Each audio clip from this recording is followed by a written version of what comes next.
Students, welcome back to Mrinali Sharma classes. और हमारे आज के इस वीडियो में हम करने वाले हैं हमारी क्लास 10th के साइंस का chapter 2 acids bases and salt. और इस लेक्चर में हम करेंगे एनसीईआरटी क्वेश्चंस, उनकी एक्सप्लेनेशन दूंगी मैं आपको कि किस तरीके से आपको आंसर्स लिखने हैं, साथ ही साथ कुछ टिप्स एंड ट्रिक्स दूंगी कि किस तरीके से आप आंसर्स लिख करके उन्हें हाईलाइट कर सकते हैं, क्या इंपॉर्टेंट पॉइंट्स आपको इंक्लूड करने हैं अपने आंसर्स में, कितने वर्ड्स में वो आंसर्स लिखना है, किस तरीके से लिखना है। So without wasting time let's start. ये पेज नंबर 18 पर आपकी एनसीईआरटी साइंस की जो एनसीईआरटी है उसमें पेज नंबर 18 पर ये क्वेश्चन है। It's on your screen also. You can see that you have been provided with 3 test tubes. One of them contains distilled water and the other 2 contains an acidic solution and a basic solution respectively.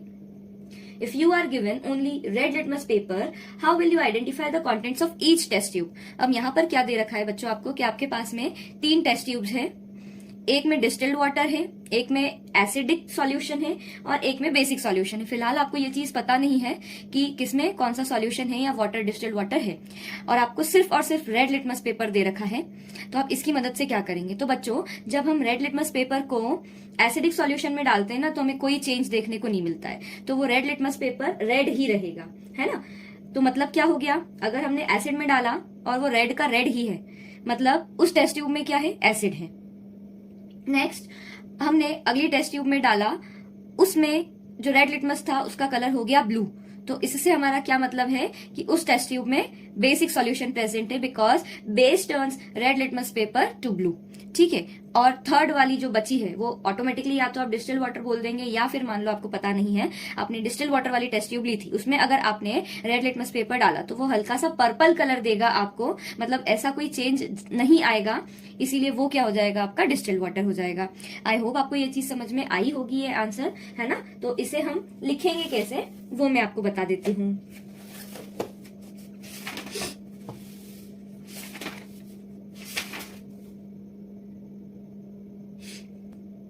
तो देखना बेटा, if the colour of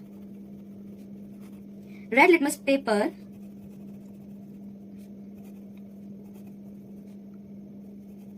does not change,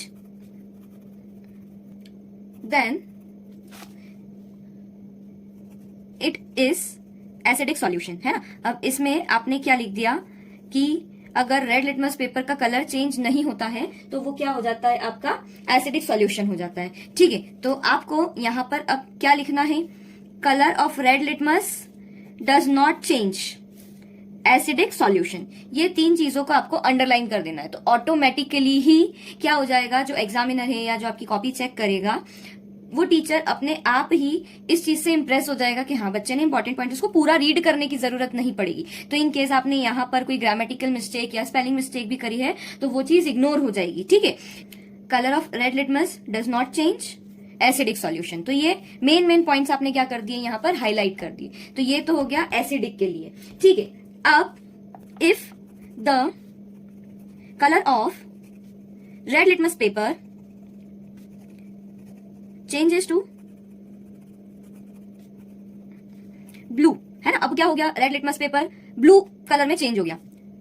अब क्या हो गया, red litmus paper blue colour में change हो गया, इसीलिए ये क्या हो जाएगा आपका, द सॉल्यूशन इज बेसिक, है ना। If the colour of red litmus paper changes to blue then it is basic solution. और रही बात अब लास्ट टेस्ट ट्यूब की, यहाँ पर हम इफ लगा के क्यों चल रहे हैं, बिकॉज हमें ये चीज नहीं पता है कि हमने जो टेस्ट ट्यूब ली है उसमें बेस ही निकलेगा या एसिड निकलेगा या डिस्टिल्ड वाटर निकलेगा। तो colour of red litmus paper, red litmus changes to blue, तो क्या है वो, बेसिक सॉल्यूशन है। बस ये इतनी चीज आपको अंडरलाइन करनी है अपने पेपर में। यहाँ पर मैं रफली कर रही हूँ, आप लोग स्केल से प्रॉपरली करेंगे। ठीक है, अच्छा, अब लास्ट वाला, if the colour of red litmus changes to light purple, है ना, हल्का सा चेंज आता है बस, light purple, then it is distilled water. ये लाइट पर्पल वाला केस आपकी बुक में नहीं दे रखा है, पर उन्होंने ये क्वेश्चन में मेंशन कर दिया है। तो ये ऐसे क्वेश्चन जो एनसीईआरटी कॉन्टेक्स्ट में नहीं है पर इनके क्वेश्चंस पूछे जा रहे हैं, तो आप इनको एक बार थोड़ा सा ढंग से देख लीजिए, है ना। Then it is distilled water. तो यहां पर आप क्या अंडरलाइन कर देंगे, red litmus changes to light purple distilled water, बस दैट्स इट। ठीक है, हमारा नेक्स्ट क्वेश्चन है पेज नंबर 22 के एनसीईआरटी क्वेश्चंस का। Why should curd and sour substances not be kept in brass and copper vessels. अब ये जो तांबे और कांसे के, पीतल के जो बर्तन होते हैं उसमें दही या फिर कोई भी ऐसी खट्टी चीज जैसे नींबू पानी हो गया, इमली का पानी हो गया, ये चीजें क्यों नहीं रखी जाती है? तो आप लोगों को पता होगा खट्टी चीजों में बेटा सिट्रिक एसिड होता है ना, और एसिड मेटल के साथ रिएक्ट करता है सॉल्ट और पानी देने के लिए। ये रिएक्शन हम एनसीईआरटी में पढ़ के आए हैं, that acid reacts with metal to give salt and hydrogen gas. तो हमारा आंसर भी यहीं से चालू होगा। Acid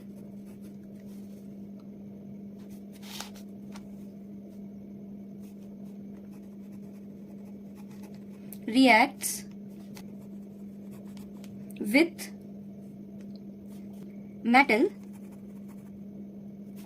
to give salt and hydrogen gas।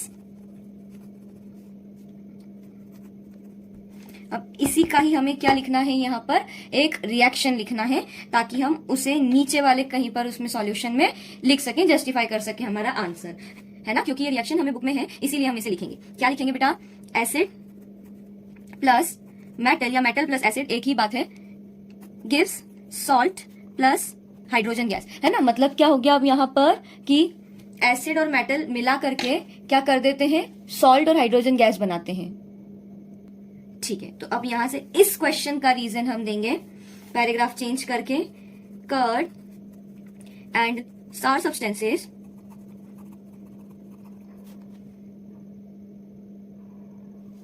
contain acid in them, however when they are kept in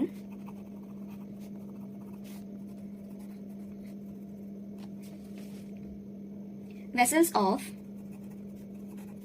brass and copper, they react with metal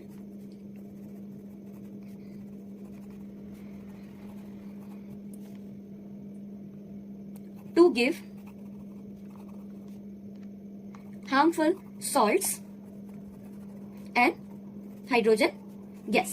ठीक है, तो अब इसे यहाँ पर मैं आपको समझा देती हूँ कि क्या आंसर बना है। अगर खट्टी चीजों को हम मेटल के, स्पेशली तांबे या कांसे के बर्तन में रखते हैं तो क्या होता है कि वो जो एसिड है उस खट्टी चीज में वो मेटल के साथ रिएक्ट करता है और हार्मफुल सॉल्ट्स बनते हैं, पर सारे ही नमक एडिबल नहीं होते हैं, कुछ कुछ हमारे लिए पॉइजनस होते हैं, हजार्डस होते हैं। ठीक है, तो हार्मफुल सॉल्ट्स बना लेता है और हाइड्रोजन गैस बना लेता है। तो इसमें हमें क्या क्या अंडरलाइन करना है? एक तो हम हमारी रिएक्शन जो हमने लिखी है ये वाली, acid plus metal gives salt plus hydrogen gas, है ना, इसके आसपास बनाएंगे एक बॉक्स। आप लोग स्केल से बनाएंगे, यहाँ पर मैं रफली बना रही हूँ। ठीक है, अब curd and sour substances contain acid in them, curd and sour substance contain acid. ठीक है, however when they are kept in vessels of brass and copper, they react with metal to give harmful salts and hydrogen gas। बस, curd सार substance contain acid, they react with metal to give harmful salts and hydrogen gas। बस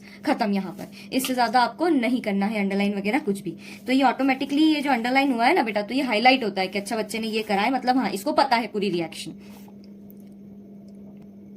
So students, our next question is, which gas is usually liberated when an acid reacts with a metal? जब एक acid metal के साथ react करता है तो कौन सी gas बनती है? हम अभी हाल पढ़ के आए हैं कि एसिड मेटल के साथ जब रिएक्ट करता है तो हाइड्रोजन गैस बनती है। तो ये जितने जितने पार्ट्स में पूछा है ना, हम उतनी उतनी लाइन्स में इसे एक्सप्लेन करेंगे। ठीक है, इलस्ट्रेट विथ एन एग्जाम्पल। अब इसका एग्जाम्पल हम हमारी बुक का ही एग्जाम्पल देंगे कि जब हम जिंक ग्रेन्यूल्स को H2SO4 में सल्फ्यूरिक एसिड में डालते हैं तब क्या बन जाता है, ZnSO4 करके एक सॉल्ट बनता है और हाइड्रोजन गैस बनती है। तो वही वाला एग्जाम्पल लिख देंगे। How will you test for the presence of this gas? अब इसका कंफर्मेटरी टेस्ट मांगा है कि किस टेस्ट से आप कंफर्म कर पाएंगे कि यही गैस है ना। तो हमें पता है hydrogen burns with a pop sound, so when we will bring a candle near the bubbles they will burst with a pop sound. ठीक है, मतलब एक पॉप करके आवाज आएगी। बस ये तीनों पॉइंट्स को आपको अपने आंसर में लिखना है। ठीक है, इससे ज्यादा बड़े लेवल के क्वेश्चन आपको नहीं पूछे जाएंगे एग्जाम में। क्या पूछ रहा है क्वेश्चन 2 से 3 बार पढ़ोगे तब अपने आप समझ में आ जाएगा। ठीक है, चलो लिखना स्टार्ट करते हैं। Which gas is usually liberated when an acid reacts with a metal? तो डायरेक्टली लिखेंगे when metal reacts with acid, hydrogen gas is evolved. ठीक, अब यहां पर अंडरलाइन क्या करोगे, बस हाइड्रोजन गैस इज इवॉल्व, बस इससे ज्यादा और कुछ नहीं अंडरलाइन होगा इसके अंदर। ठीक है, अब हमें एग्जाम्पल का बोला, इलस्ट्रेट विथ एन एग्जाम्पल, तो हम यहाँ पर करेंगे हमारा पैराग्राफ चेंज। आप चाहें तो एक लाइन भी छोड़ सकते हैं। फॉर एग्जाम्पल में क्या आ जाएगा, व्हेन जिंक ग्रेन्यूल्स, चलो यहाँ पे शॉर्ट फॉर्म नहीं लिखते हैं, पूरा लिख देते हैं। When zinc granules are added to H2SO4, ZnSO4 is formed and hydrogen gas is evolved। ये सिंपली आपका एग्जाम्पल है, इसमें आपको ऐसा कुछ पूछा नहीं गया है एग्जैक्टली कि क्या होगा अगर ऐसा कुछ होता है, तो आप क्या करेंगे ना इस केस में, आप zinc granules are added to H2SO4, बस इतना अंडरलाइन कर देंगे। लास्ट पार्ट इस क्वेश्चन का, how will you test for the presence of this gas, since hydrogen gas burns with a pop sound,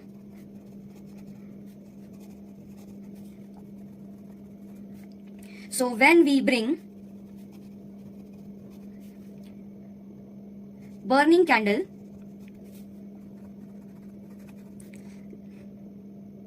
near hydrogen gas bubbles, they burn with a pop sound। अब ये पूरा question आप लोगों को ऐसे नहीं आएगा कि पूरा का पूरा एज इट इज क्वेश्चन दे दिया है ना, छोटे छोटे से पार्ट्स बना दिए जाएंगे इसके, कि या तो पूछ लेंगे कंफर्मेटरी टेस्ट फॉर हाइड्रोजन, आपको what is the confirmatory test for hydrogen, आपको डायरेक्टली लिखना है hydrogen gas burns with a pop sound, that's it बस। So next question is metal compound A reacts with dilute hydrochloric acid to produce effervescence. Metal का कोई compound है बेटा, यहाँ पर मेटल नहीं दिया है एग्जैक्टली, यहाँ पर आपको मेटल कंपाउंड दिया है, मतलब मेटल से कुछ बना हुआ है ना। अब इस एसिड बेसिस और सॉल्ट वाले चैप्टर में मेटल कंपाउंड का क्या मतलब हो सकता है, या तो मेटल कार्बोनेट या मेटल हाइड्रोजन कार्बोनेट, है ना, रहा है हाइड्रोक्लोरिक एसिड के साथ में टू प्रोड्यूस एफरवेसेंस। ठीक है, अब एफरवेसेंस मतलब गैस प्रोड्यूस हुई है, यहाँ पर कहीं पर भी मेटल डायरेक्टली नहीं बोला है, मेटल का कंपाउंड है। ठीक है, ये ध्यान रखना, तो हाइड्रोजन गैस ही हो ये कंफर्म नहीं है। The gas evolve extinguishes a burning candle. अब एक बात बताओ मुझे, कोई भी चीज जलने के लिए, कंबस्शन होने के लिए ऑक्सीजन की जरूरत पड़ती है, तो अब यहाँ पर तो इस गैस ने बुझा ही दिया इस कैंडल को, तो ऑक्सीजन के विपरीत कौन काम करता है, कार्बन डाइऑक्साइड, है ना। मतलब कार्बन डाइऑक्साइड, फायर एक्सटिंग्विशर से जो कार्बन डाइऑक्साइड निकलती है वो आग बुझाती है, और इसने भी वही काम किया है। तो हमारी एक गैस तो क्या निकल रही है, यहाँ पर CO2 निकल रही है। ठीक है, अब यहाँ से याद करो हमारी ये वाली रिएक्शन जिसमें मैंने बताया है कि metal carbonate reacts with acid to give salt plus carbon dioxide plus water, है ना। तो यहाँ पर कार्बन डाइऑक्साइड से हमें पता चला कि ये क्या है, मेटल कार्बोनेट है। ठीक है, मतलब CO3 लगेगा मेटल के साथ में। ठीक है, right a balanced chemical equation for the reaction if one of the compounds formed is calcium chloride. अब हमको बैलेंस केमिकल रिएक्शन लिखनी है जब हमें एक प्रोडक्ट दे दिया है कि वो कैल्शियम क्लोराइड है, मतलब कैल्शियम मेटल हमें पता चल गया, मेटल कंपाउंड क्या है, कैल्शियम, और यहाँ पर कार्बन डाइऑक्साइड निकल रही थी, मतलब क्या होना चाहिए, कार्बोनेट होना चाहिए, तो कैल्शियम कार्बोनेट, यहां से हमें पता चल गया। ठीक है, ये रहा हमारा मेन प्रोडक्ट। बट इसको लिखेंगे कैसे, तो देखो पहले तो हमें लिखनी है इसकी जो स्केलेटल इक्वेशन होती है वो। ठीक है, कि जो मेटल कंपाउंड ए है वो किसके साथ रिएक्ट कर रहा है, डाइल्यूट HCl के साथ रिएक्ट कर रहा है। ठीक है, और क्या बना रहा है, एफरवेसेंस बना रहा है, पर क्या रिलीज हो रही है, यहाँ पर कोई सी गैस रिलीज हो रही है, तो यहाँ पर मैं अभी Y लिख देती हूँ, और मेरा एक प्रोडक्ट जो बन रहा है वो क्या है, CaCl2। ठीक है, तो अब यहाँ पर CaCl2 अगर बन रहा है तो क्या मैं ये चीज बोल सकती हूँ कि CaCl2 इधर से ही कहीं से बना है, तो मेरा मेटल तो कैल्शियम होगा, और गैस जो कैंडल को एक्सटिंग्विश कर रही है, बुझा रही है, मतलब गैस क्या बन रही है, CO2 बन रही है, और CaCl2 तो ऑलरेडी बन ही रहा था, तो CO2 के कारण यहाँ पर हमें जो रिएक्टेंट मिला मेटल कंपाउंड वो क्या है, CaCO3। ठीक है, ओके। अब नेक्स्ट चीज हमें क्या बोली है, HCl के साथ रिएक्ट कर रहा है, पर मुझे ये चीज पता है कि जब HCl के साथ रिएक्ट करता है तो सॉल्ट, कार्बन डाइऑक्साइड और एक चीज और बनती है यहाँ पर जो है वाटर। तो अब मेरी जो इक्वेशन है वो क्लियर हुई है और इसी के लिए मुझे बैलेंस्ड केमिकल इक्वेशन लिखनी है। तो बैलेंस्ड केमिकल इक्वेशन के लिए देखो Ca इधर भी एक है, इधर भी एक है, इधर Cl2 2 है, इधर एक ही है, तो मैं इसके आगे क्या लगा देती हूँ, 2 लगा देती हूँ। ठीक है, अब यहाँ पर हाइड्रोजन 2 है, हाइड्रोजन भी 2 है, ठीक है, ऑक्सीजन 2 और एक 3 है, इधर भी 3 ऑक्सीजन है, कार्बन डाइऑक्साइड 1 है, कार्बन डाइऑक्साइड 1 है। ये तो खैर एक ही नंबर से बैलेंस हो गई है, पर स्टूडेंट्स आपको जो बैलेंसिंग आएगी उसमें बार बार आपको मिटाने की जरूरत पड़ेगी। तो स्टार्टिंग में जब आप बैलेंसिंग करें तो पेंसिल से करें, उसके बाद में जब अपना फाइनल आंसर लिखो तो पेन का यूज करना, ठीक है। तो इस तरीके से हमारा ये क्वेश्चन हो जाएगा। सो स्टूडेंट्स, आई होप आपको यहाँ तक समझ में आया होगा। इसके बाद वाले जो क्वेश्चन है हम हमारे अगले लेक्चर में करेंगे। तब तक ऑल द बेस्ट, ढेर सारी पढ़ाई करो, 10th बार बार नहीं आती है ना। और do like, share and subscribe this channel. Thank you so much.